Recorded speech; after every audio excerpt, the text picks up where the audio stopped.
Queridos irmãos que compõem a primeira Igreja Batista em Santo Ângelo e todos nossos queridos amigos, visitantes que têm participado dos nossos cultos, têm assistido também nossas programações, a todos a paz de Cristo, e é um privilégio estar com vocês nesta ocasião. Para a nossa meditação, nós queremos ler algumas palavras de Jesus a respeito do jovem que o procurou em uma certa oportunidade. Nós conhecemos esse encontro do jovem com Jesus com o título O Jovem Rico. Mas, meus queridos, nós devemos observar que esta passagem de Mateus capítulo 19, 16 até o verso 30, tem seus paralelos no Evangelho de Marcos capítulo 10 e também Lucas capítulo 18.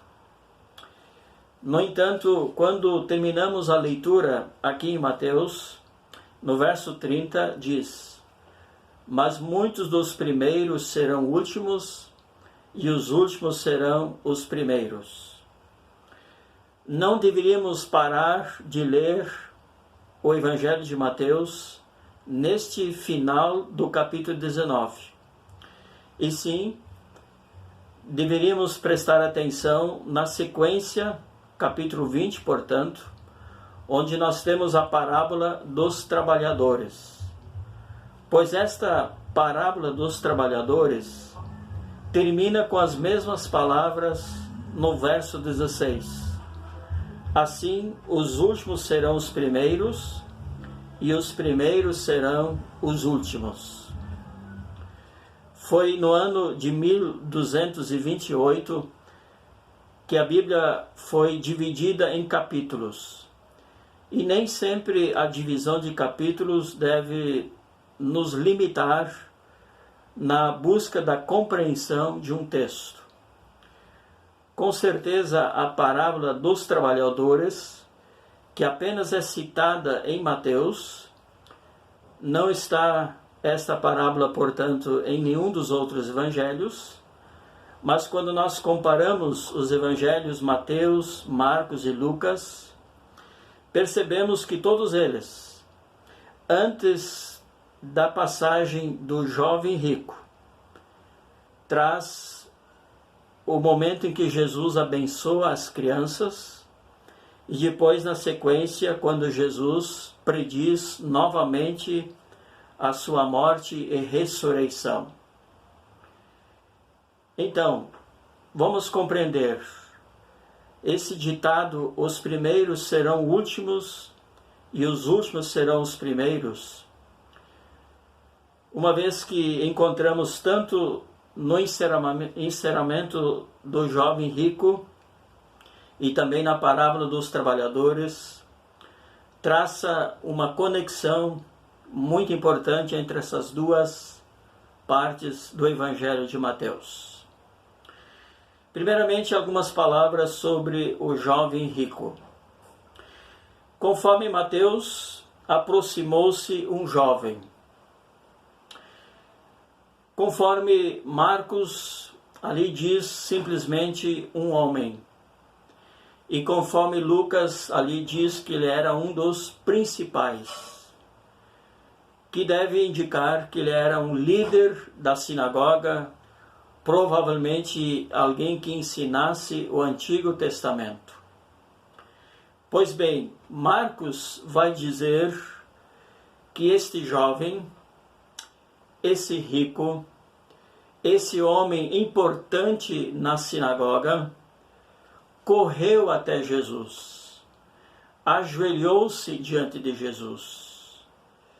E nós, no entanto, verificando o texto de Marcos, ainda lemos algo muito interessante. Jesus olhou para ele e o amou. Essa passagem que diz que Jesus olhou para ele e o amou, está mais ou menos na metade do texto. Nós sabemos que na primeira metade há uma pergunta deste jovem: Mestre, ou melhor, bom mestre, o que devo fazer para herdar a vida eterna? Jesus citou os mandamentos. Jesus falou se ele guardasse esses mandamentos, ou tenha guardado estes mandamentos. E ele respondeu: sim, desde a minha meninice tenho guardado estes mandamentos. Então, te falta apenas uma coisa: vende tudo quanto tens e dá aos pobres, e siga-me. Ele, porém, sendo muito rico, entristeceu-se e saiu. É o que nós vamos ter então no desfecho desta história, a segunda parte. Quando Jesus vai ter uma conversa com os discípulos, e como nós já lemos então, concluindo com esta frase: mas muitos dos primeiros serão últimos, e os últimos serão os primeiros. Algumas considerações rápidas. Primeiramente, Jesus amou este jovem, mas ele não se tornou um seguidor. Meus queridos, ninguém não vai seguir a Cristo porque não tenha sido amado por Deus. Ninguém vai se tornar um discípulo de Jesus por não ter sido amado por Jesus. O homem que se perde, o homem que nega a Cristo, o homem que não segue a Cristo, não é por falta do amor, mas é pela sua decisão, é pela sua escolha, é por negar exatamente o amor inigualável de Deus. Amor penetrante, amor verdadeiro, amor profundo, amor autêntico, amor de Criador, mas também amor de Salvador. Então este jovem, mesmo que tenha sido amado por Jesus, acabou abandonando o convite de Cristo. Também devemos considerar, já que a passagem anterior nos fala do momento em que Jesus abençoa as crianças, ali nós lemos claramente Jesus dizendo: deixe as crianças vir a mim, não as impeçais, porque o reino do céu é dos que são como elas. E depois lhes impôs as mãos e então partiu dali. Nós sabemos que na passagem de Marcos há uma palavra muito importante, quando Jesus diz que é necessário receber o reino de Deus. Jesus não usou o verbo conquistar o reino de Deus, mas Jesus usou o verbo receber o reino de Deus. Então, estas duas passagens que estamos tratando em conjunto, o jovem rico e a parábola dos trabalhadores, está em concordância com esse grande princípio: ninguém conquista o reino de Deus. O reino de Deus deve ser aceito, recebido em nossos corações. Pois bem, este jovem, ele teve algumas virtudes. Por exemplo, buscou Jesus, fez uma pergunta relevante, uma pergunta a respeito do reino de Deus. Ele buscou Jesus numa idade muito interessante, quando era jovem. Assim nós poderíamos falar de algumas virtudes deste homem, desse principal dos ensinadores lá na Judéia, quando haviam os encontros nas sinagogas.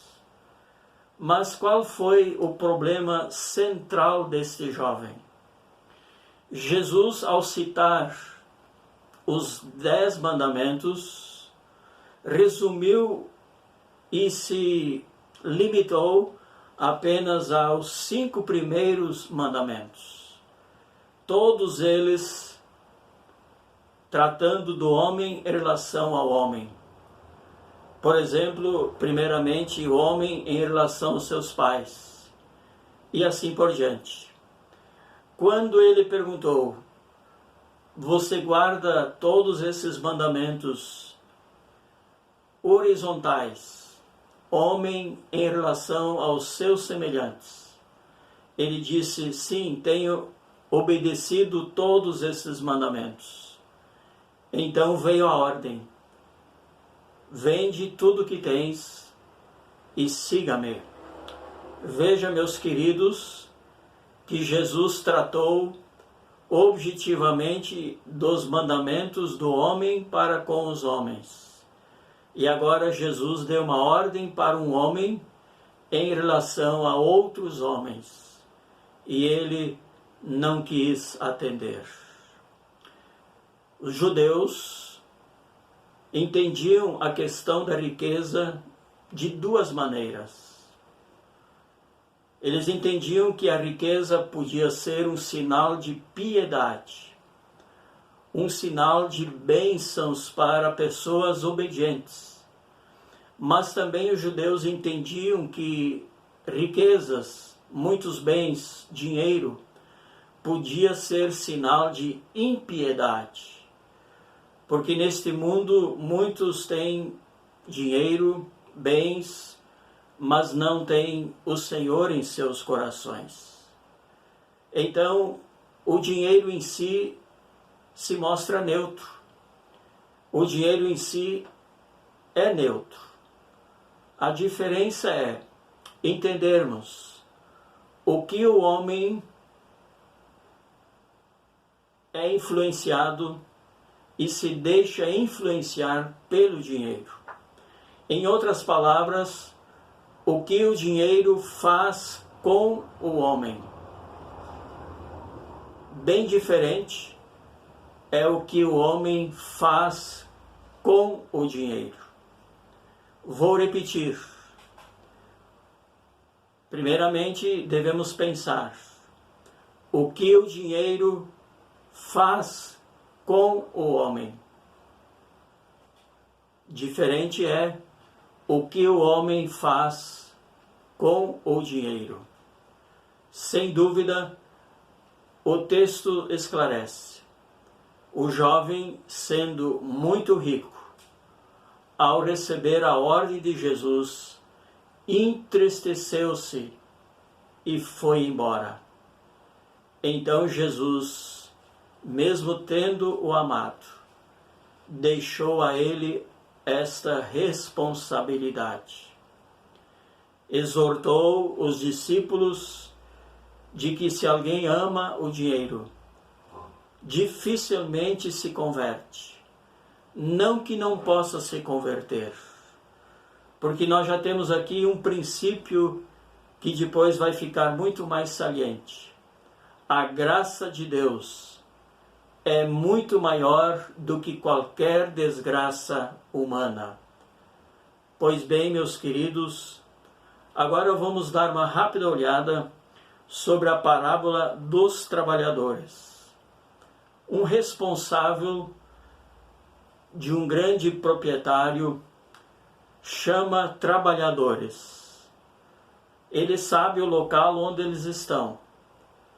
Logo de manhã, 6 horas, ou seja, no entendimento dos judeus, o início do dia, ele convoca trabalhadores. Depois, às 9, ele convoca mais trabalhadores. Ao meio-dia, mais trabalhadores. Por fim, quando nós lemos, já era 5 da tarde, às 17 horas, ele convoca mais alguns trabalhadores. E o dia de trabalho se encerra às 18 horas. Quando encerra o dia, aquele homem responsável chama os trabalhadores todos e paga a cada um dos trabalhadores um denário, que significava o salário de um dia de trabalho. Primeiramente, ele deu dinheiro para os que vieram por último, que apenas trabalharam 1 hora. E no final, então, quando chegou a vez dos que começaram a trabalhar cedo da manhã, às 6 horas, esses receberam igualmente um denário. E eles protestaram. Jesus então vai dizer claramente: amigo, não te faço injustiça. Não combinaste comigo um denário? Toma o que é teu e vá embora. Quero dar a quem veio por último tanto quanto dei a ti. Não me é permitido fazer o que quero com o que é meu?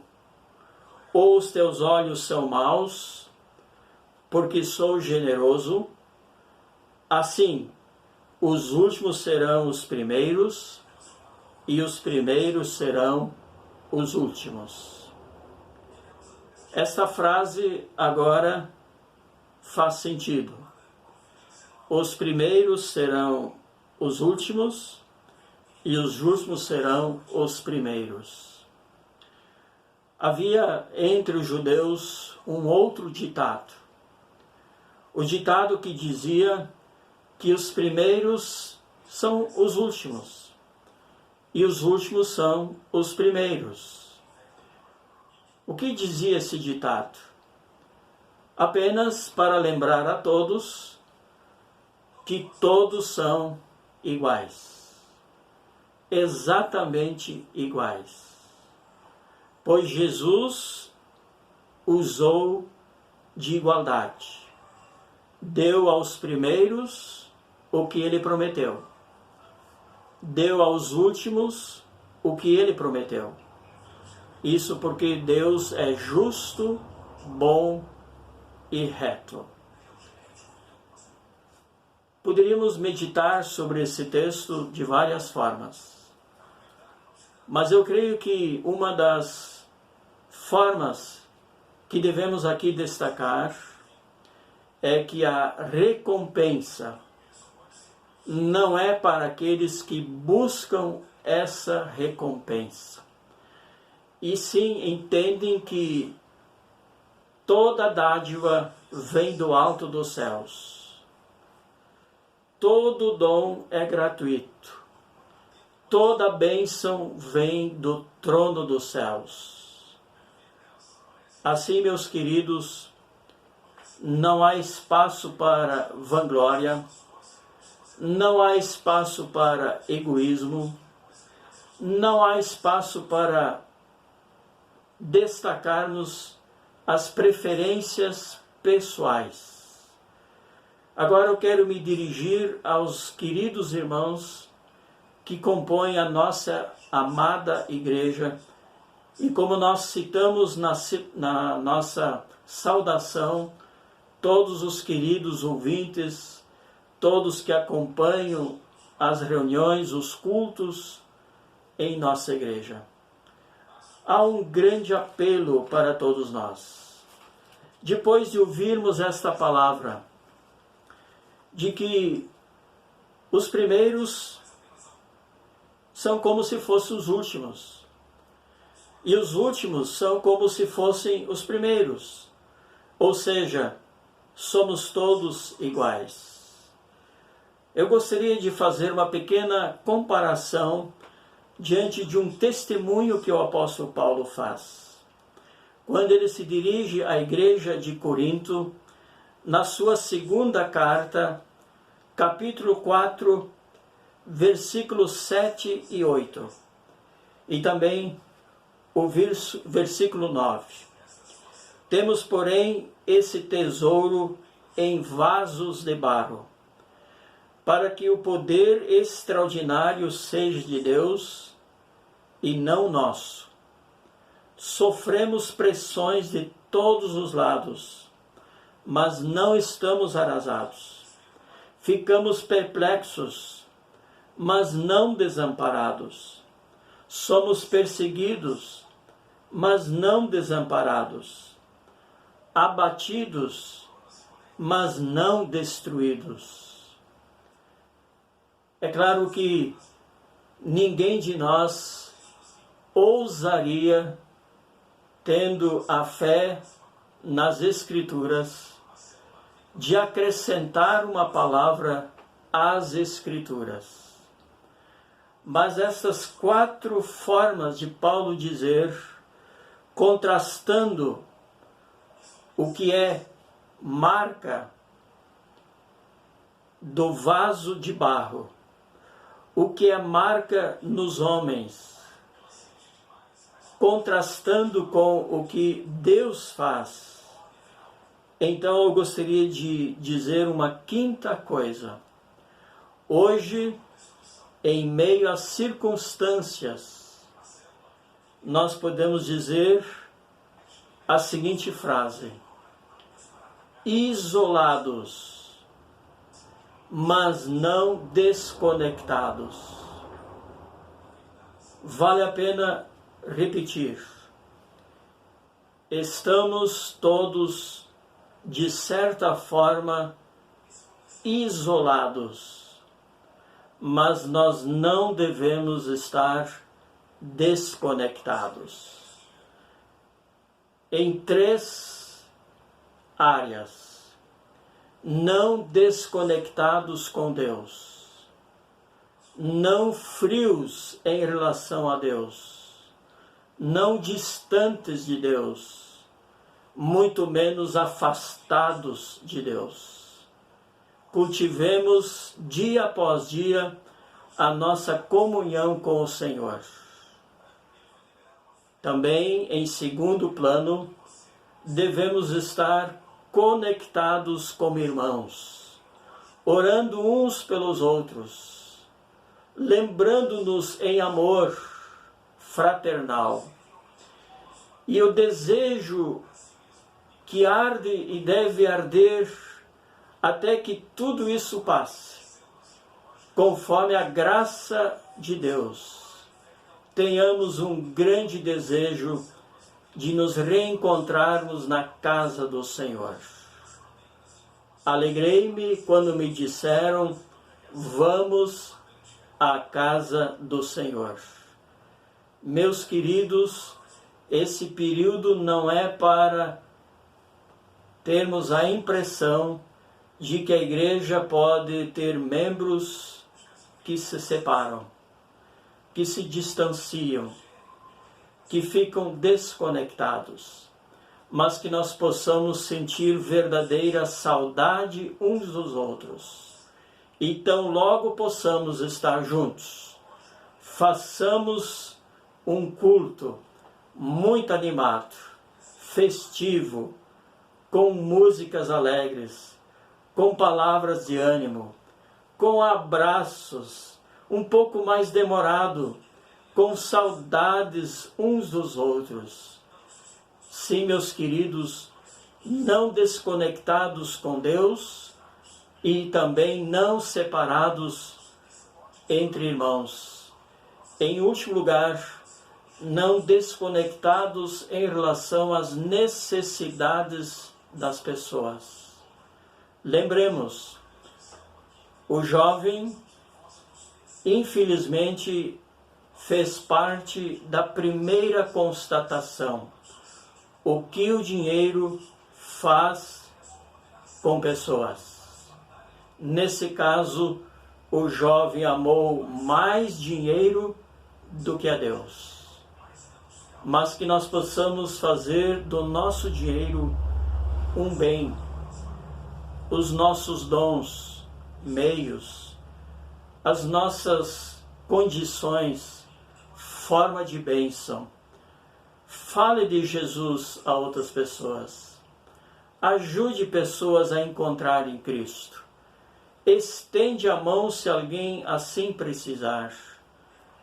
Faz das tuas bênçãos, bênçãos para outras pessoas. E também, finalizando, que nós tenhamos um mesmo sentimento,